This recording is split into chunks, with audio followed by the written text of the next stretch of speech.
Are you paying too much for pot? Medical marijuana users are challenging the state's high fees to get a card. Some card holders back in court asking a judge to force the state to lower the fees. So, is the cost too high? Team 12's Bram Resnick is verifying it for us tonight. Bram?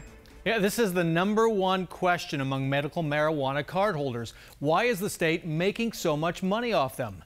We check with the guy who got the program off the ground here. He agrees. Card fees are too high. Will Humble admits it. I made some mistakes, and these are the mistakes that I made. I'm not perfect, but all in all, it's a pretty good program. Humble wrote the rules for Arizona's medical marijuana program after voters approved it in 2010. The former Department of Health Services director says he underestimated the number of card holders when the $150 card fee was set. In the end, we had far more patients than I had anticipated. And so, therefore, more revenue. Now medical marijuana users are going to court to force the state to lower the card fees.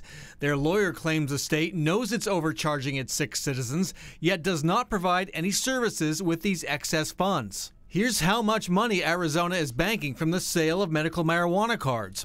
143,000 Arizonans pay $150 a year for a card. In the last year, the state collected almost $25 million. But running the medical marijuana program cost only $11.2 million. So Arizona turned a profit of $13.7 million. The total profit on medical marijuana cards over the last several years, $38.1 million.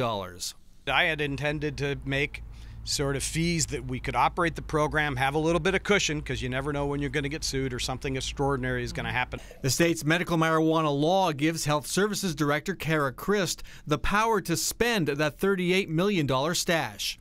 We verified the state does charge cardholders far more than it needs to run the medical marijuana program, but a judge will decide if that's legal. This case now before an appeals judge after card holders lost round 1. The Department of Health Services declined to comment on the lawsuit. Bram Resnick, 12 News.